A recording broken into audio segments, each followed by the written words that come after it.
What's up guys, ito GMC. Ginawa ko kanina dito. Ito pinalitan ko to. Pinalitan ko tong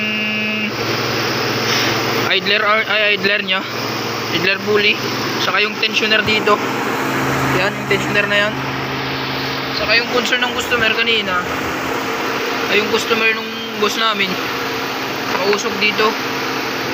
Yan, yung mausok dyan kanina, may parang nagme-melt dito, yung parang milk tea sa loob nito. Ngayon, ang pinagawa niya sa akin, pinalinis to, yung valve cover side na to. Ngayon, ganun pa rin ang ginawa ko dito sa kabila.